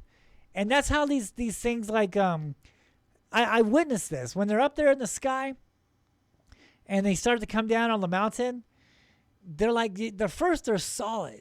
And then when they go down onto the mountain, when they get closer to the mountain, you can see through them. They're like a ghost. No wonder the Native Americans call them spirits, because you can actually see through them.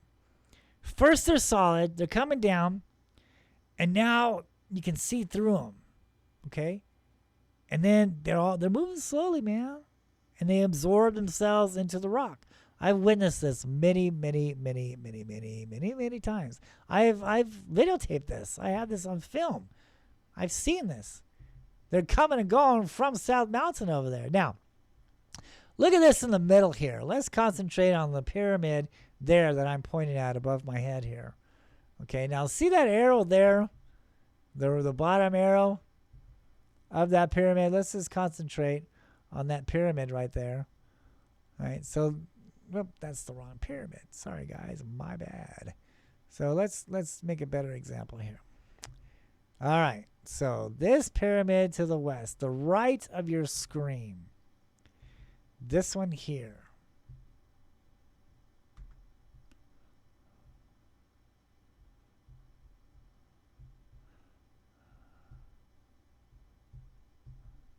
Okay, so that pyramid there, that carving there, that pyramid carving is talking about this hill here. Okay, to the right of your screen. Now, look at this thing in the middle, under that pyramid. See where that arrow is pointing at? Possible tomb chamber inside this hill. You see that there? See how there's like something there under this pyramid hill? Now, I've been to that mountain there. I've climbed all around that mountain, that little hill, which could possibly very be a man-made hill. It could be. I don't see any evidence that that was natural. These two hills here could very well be man-made hills. Maybe not the one on the left, but this one here in the middle, that's for sure. That's interesting. Okay, that's a pyramid. And I've been on the other side. On the other side of this pyramid, on the south side of that pyramid, I found the entrance to a tomb. There is a tomb there, and that's exactly what this petroglyph is talking about. Right under that pyramid there, it's talking about a tomb inside that pyramid. Now, I found the entrance to that tomb. It's covered up full of boulders. You can't get into it, but it's there. Holbrook Trail. If you guys are ever on Holbrook Trail, look at these two pyramids that I'm talking about here. You'll see it. The west side. The one on the west. The one on the right hand of your screen. There's a pyramid. There's a tomb inside that. There could possibly be one on the east side. That far pyramid over there. I didn't find any evidence of that, but I did find evidence that there is a tomb here. And so this is exactly what this petroglyph is talking about. It's saying when these entities, when these spirits come across these two hills, this fault line, these pyramid energy, they're first like a spirit form. Then they come over, and now they're solid, because that's why look how carved, look how solid that petroglyph is right there. Spirit is now solid form. Spirit is now leaving and can see through him as he leaves. And you can. That's why they call it spirits. Not spaceships, not crafts, but spirits. And that's exactly what is going on here. This is how you understand the petroglyphs, is you have to include the whole landscape in with the art. And once you understand that, once you realize all this, then you can get a better understanding on what these petroglyphs are trying to talk about. Because these glyphs are here for you and me. It's for us to understand. They're for us. These petroglyphs is for our generation. Because we are seeing it. We are seeing now. We're seeing the lights. We're seeing these UFOs.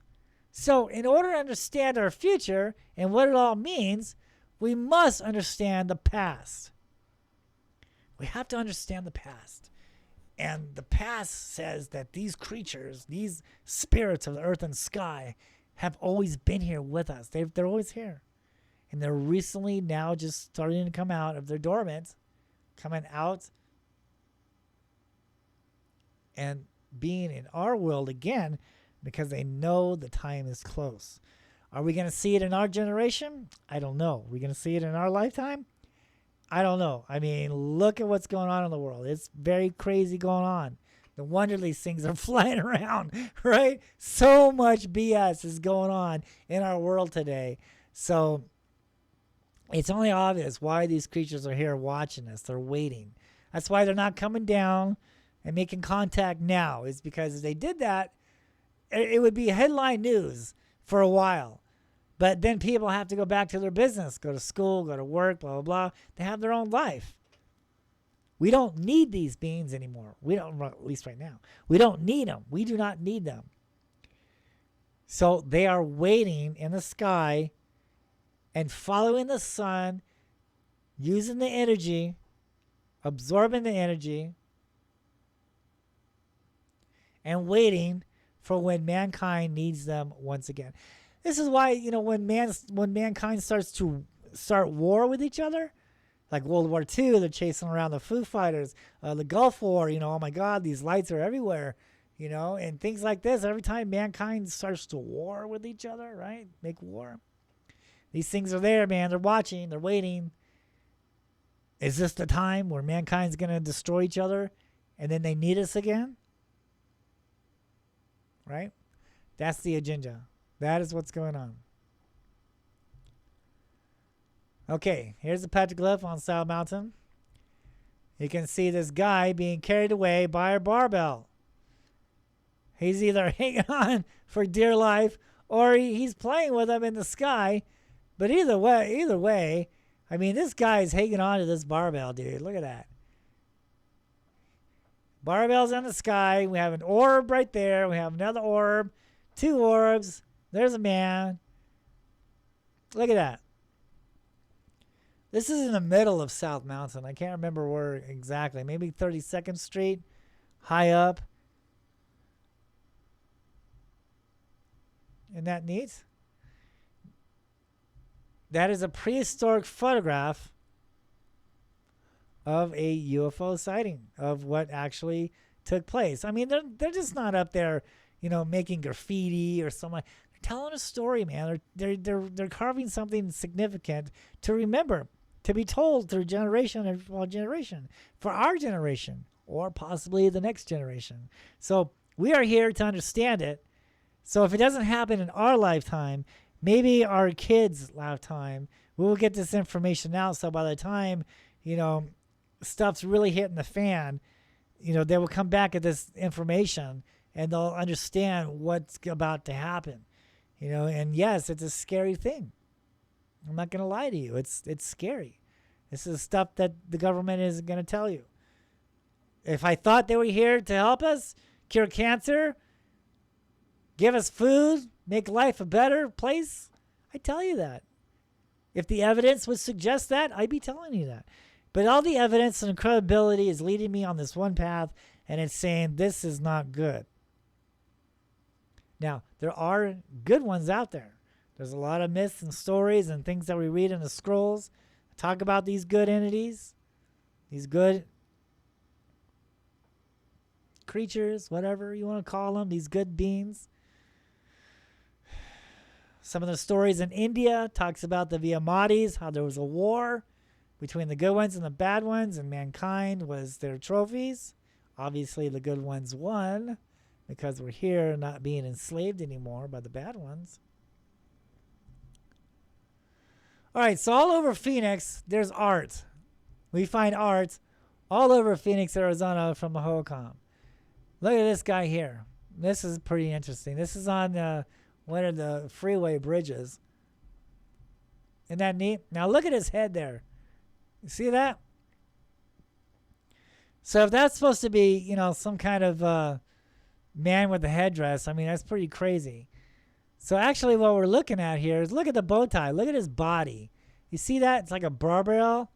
You see that right there? Look at that. Look at his body there. You see that? This is a UFO entity. This is a creature. Okay? It's that barbell formation that I was telling you about. And then on top is a light. Those aren't feathers. That's not a headdress. That is an orb with the light. Those are light rays. You understand it now? Do you understand? This is your third eye looking at this now. You have to interpret what this art is telling you about. The art is saying that this barbell right here, there's actually 2 UFOs going on here. We have the body, which is a barbell or a bow tie. Then we have that line. Remember that line I was telling you about? The line, or some people would consider maybe a neck. And it's coming up from that light in the sky. Look at the light. You see this? You see the brightness? Like a starburst? You understand this now? Let's look at this. Let's examine this here for a minute. His head is a light. It's a starburst. He's a light. You can see the rays coming off of him. Down from that light, from his, I guess you want to call it a neck, is attaching to this bow tie or barbell. Now look at his legs. Do you see his legs there? That is a symbol for energy. That is an energy symbol. those legs like that. Some of them are actually lightning bolts. But that bent legs, if you will, is a symbol for energy. So we have the light and the barbell, the bow tie, and the legs for energy. You see that? See how see when you start looking at this Indian art in this way, it makes sense. They're telling us here.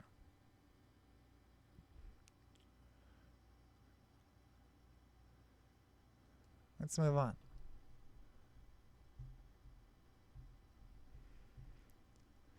Here we go.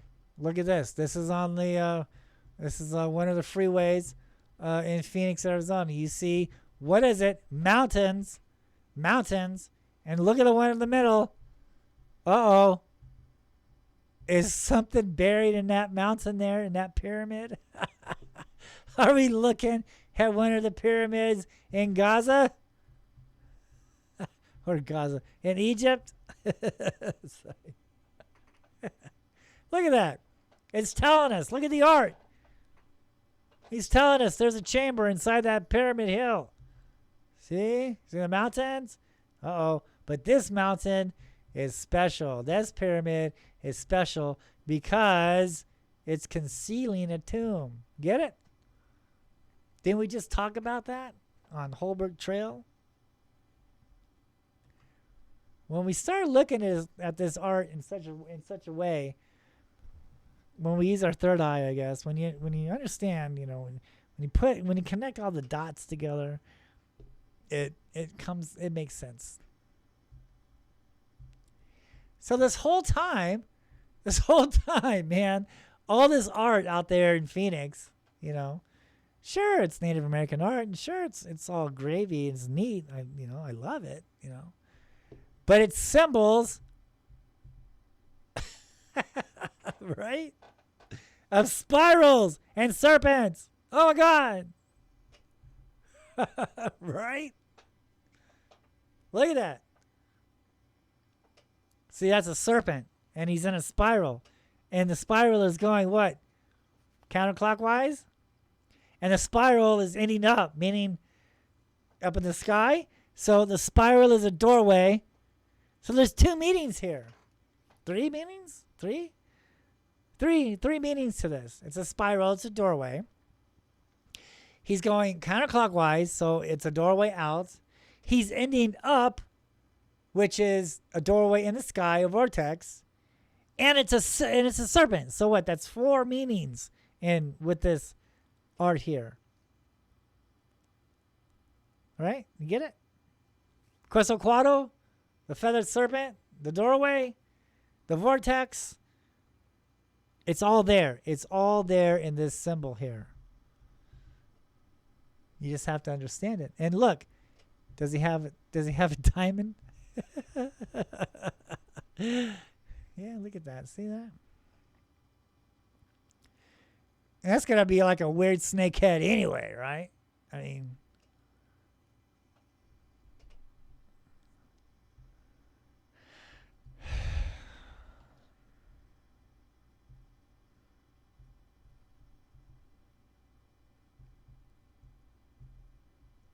this sounds cool. A little horse. That's neat. And you know what? I mean, that's a horse. Right? And how can you tell that's a horse? Some of my other shows, I explain, because there's a lot of animals out there that are not really animals. They're creatures. They're spirits, because these spirits, these UFOs, these entities, these UAPs morph and they shapeshift. Sometimes they look like animals, and the arts up there on South Mountain or around the valley are depicting these shape-shifting entities. And they look like animals, okay? And the archaeologists, they call them anthropomorphs. All right, anthropomorphs. And and how you can tell about these anthropomorphs, that they are anthropomorphs, is the way their feet are aligned. So Their front foot is facing regular, but their back foot is backwards. That is how you know that this is not a normal animal. It may look like a sheep, but there's lines in the belly, all right, and their feet are separate. Their feet are going in opposite directions. That is an anthropomorph. That is a spirit of the earth and sky. That is a UFO. That is a UAP. That's how we can understand the petroglyphs out there. So when we see a coyote like this, we know that the artist is trying to say, that's just a coyote, guys, because of his feet. Because of his feet. His feet are going in the same direction. So that is a regular animal.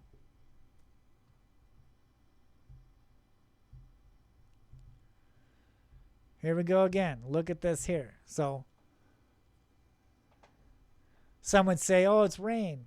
It's rain clouds. But look at it, man. It's 3 orbs,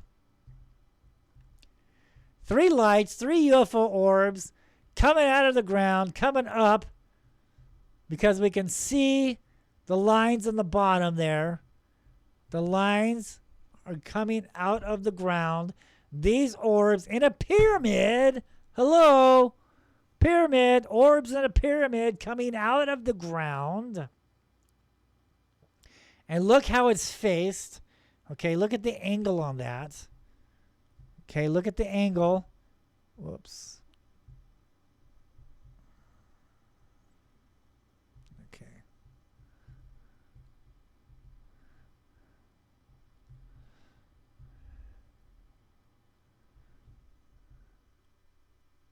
Look at the angle on the line. See the line there? And then see the angle of the lines on the bottom? It's like a pyramid, right?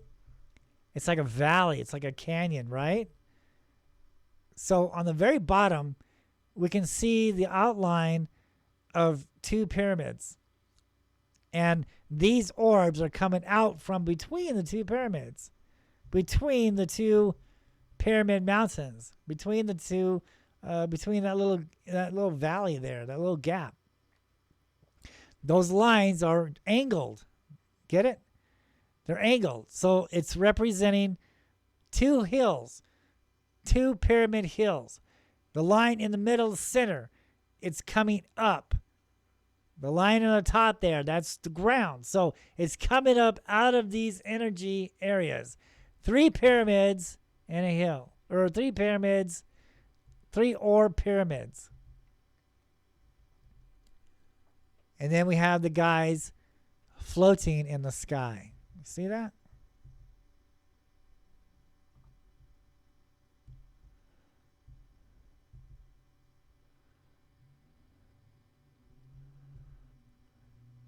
Now, here we have, this is on Holbrook Trail also.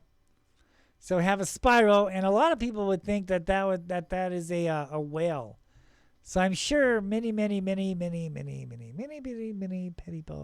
over the years has considered that a whale. But what the hell is a whale doing in the desert, right? Why would that be a whale in the desert? Well, let's examine this for a minute. See, we have the spiral, and he's connected to that spiral. That door or that whale is connected to that spiral.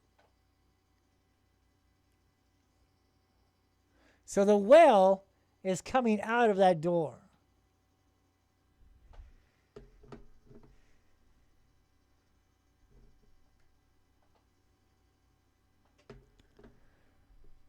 And then we have what looks like a lizard man to the right of it. Then we have more spirals there to the right of your screen there. We have a spiral. But that whale, a lot of people would say, why is there a whale? And this is carved high up on the ridge. Okay, Holbrook Trail, facing north. High up on a hill. Okay, and see the crack? Doorway. See that crack up there is a doorway.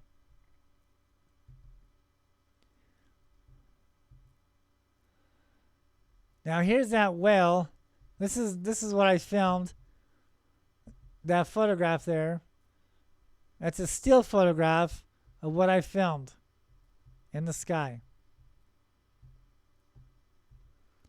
And it matches that UFO there. Petroglyphs in the sky.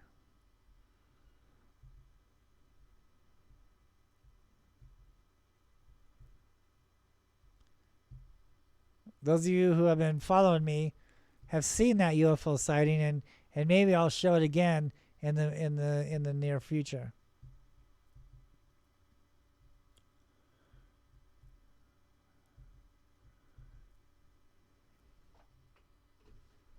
That's a still photograph, UFO entity, or UAP, unidentified aerial phenomenon. But I think now, since you all are all tuned in, we all know what these AUPs are now, or UFOs. They're living beings. They're living creatures. They're not spaceships.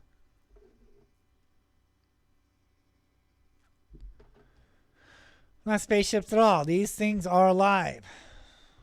And they demonstrate that as they are in the sky. And a lot of people are dismissing these sightings because they think they're balloons, or they think they're flares. Or they think they're Chinese lanterns.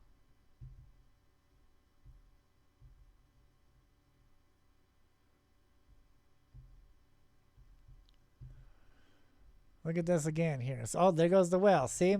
I took those off prematurely. See the whale there? See the head of the whale? See that? Exact whale formation UFO entity that we just saw carved on South Mountain. See that? These are not crafts at all. These are living entities who shapeshift.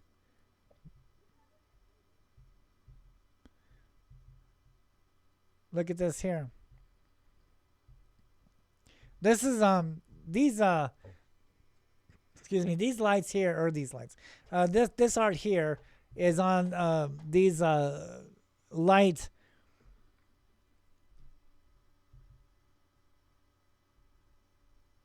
street lights that are on Central Avenue heading towards South Mountain. So while you're on South Mountain and you're heading towards when you're on Central Avenue, downtown Phoenix, and you're on Central and you're heading towards South Mountain, you see all these symbols in the sky. Look, we have to look up to see them. You see that? We have to look up to see them. You see the orb in the middle, and it's bright. See, it's a starburst. Then the guy in the middle, he's in the appeasement pose. He's like worshiping these beings. We have look at that thing right above that guy's head there. It's like a deer or something, and then that star there. But he's all in this orb. He's in the orb. He's in the belly of an orb. And the orb, look at the bottom, look at his legs. See the energy there? See the bent legs? See the energy symbols there? Now look at the lines coming around that black orb. Okay, so he's sparkling. He's sparkling. Is he a light? Could be. And all these things are in the belly. Is in the middle of this orb. You see the symbolism of all this? You understand this now? This being is taken away. This man, this sheep, and there's a star in the middle, I guess. But it's all in the middle. This orb, this black orb, or maybe light, because it is sparkling. It does have the starburst on the right side, and it's got the energy symbols on the bottom. When you start looking at this art in a certain way, it all makes sense. Look at that there. See the spiral and the X there and the mountains on the right and the demon? Look at that. See that?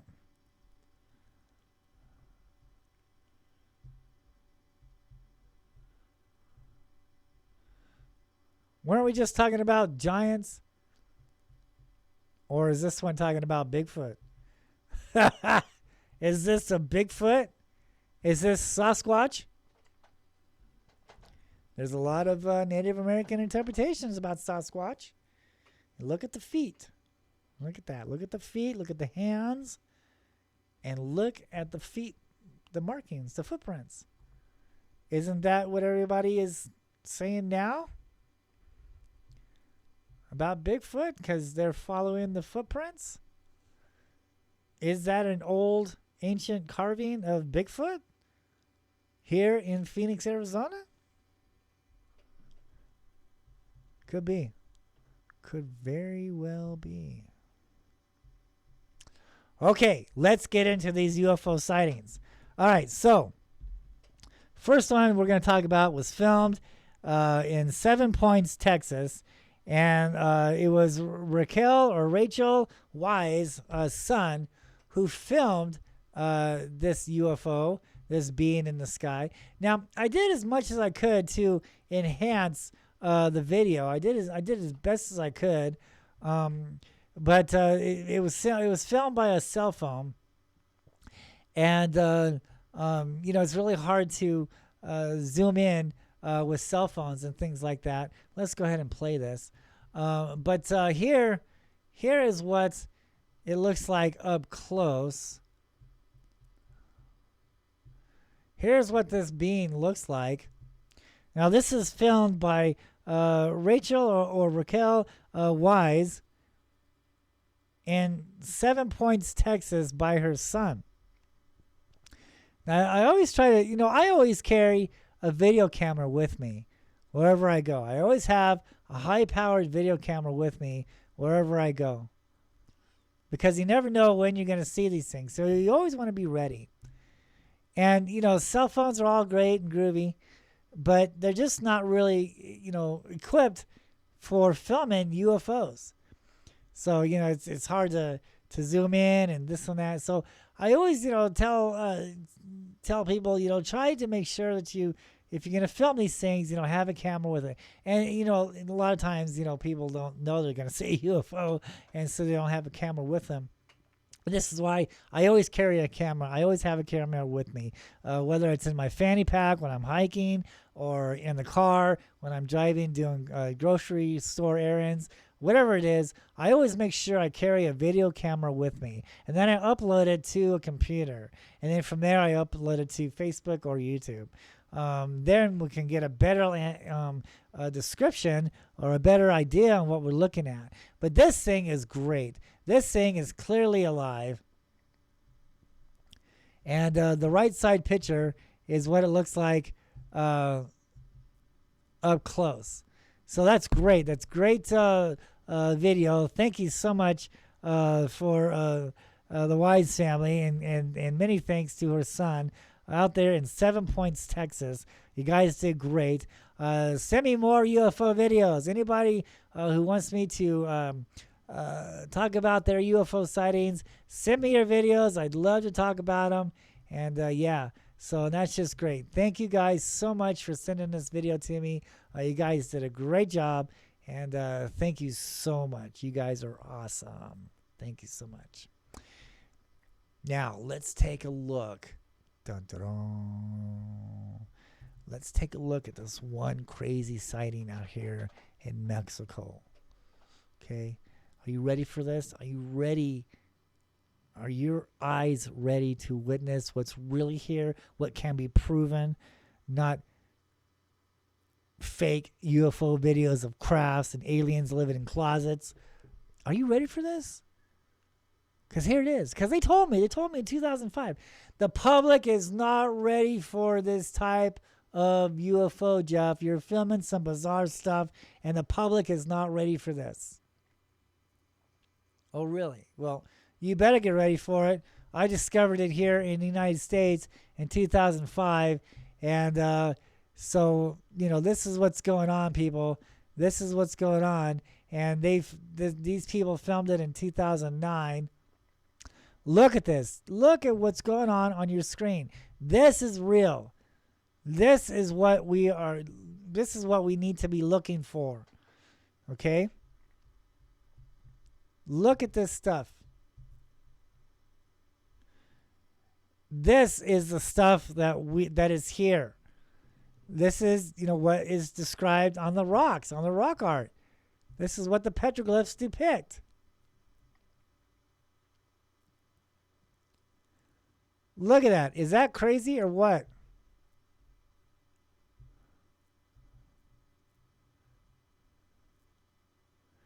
This is what's truly here, ladies and gentlemen.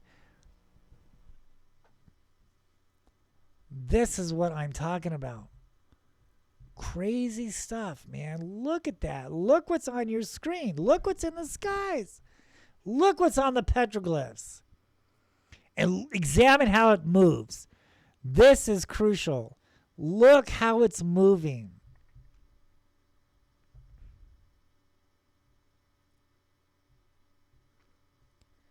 Look how it's moving. Study that. Study how it's moving ever so slowly. See that? Look at that. Look how it's moving. This is what we want to be looking for. This is what's here, ladies and gentlemen.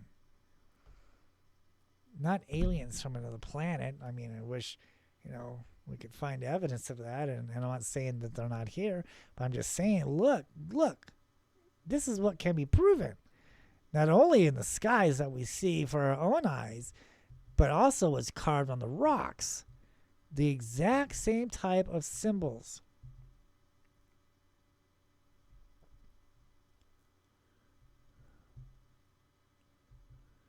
Is that incredible or what? That is just spectacular. Look at that creature. This thing is alive. This is real. This is in not only Mexico skies, but our skies also. Not only here in the United States, but all over the world. This is what's here. This is what has always been here. That is just incredible. Look at that thing. Examine how it moves. Study this. And when you see something like this in the sky, understand this is not balloons. This is not trash.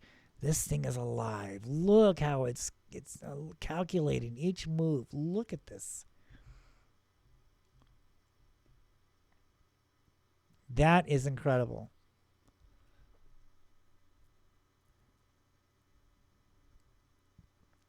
And we have way more to come. Way more stuff is going to be starting to show up in the next few years.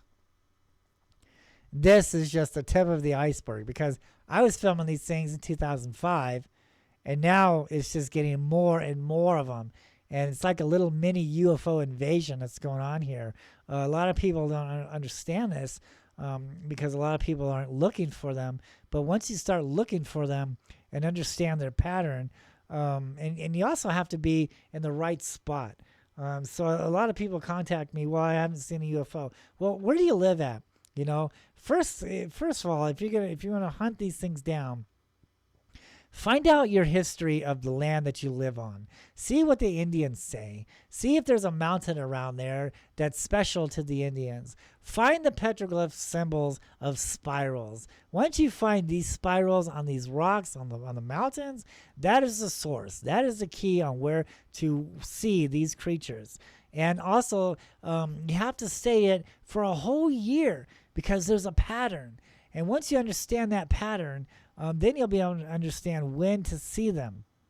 Because like I said before, they come in a pattern of the equinox and solstice. Okay? And so just because you don't see them now, wait until after the equinox or wait until after the solstice. Keep going out there. Don't give up. And just because you're out there for one day and you don't see one, that doesn't mean anything. I've been doing this for many years. All right. And it takes dedication. It takes a lot of patience and a lot of dedication. And once you have this and you're obligated to this, then you will see them. And when you do, make sure you use a video camera because this is the type of stuff that can be analyzed and show how the object leaves. There's so many people out there faking UFO videos. They don't show how the object leaves and things like this, so that's another indication on how somebody, is faking videos, is if they cut it off and they don't want to show you how the object leaves. This video, I'm sure, is very long. This object, this entity creature is up there for a very long time, so they edited it down, they cut it down into pieces because I'm sure we don't want to sit there and watch an hour-long film. So that's the reason why they edited this down. But I can assure you that this is the real stuff. This is real UFO activity, UAPs, UFO entities, creatures. They're there for the fault lines. They're there for the energy. Is that something or what? That is incredible. That is just something that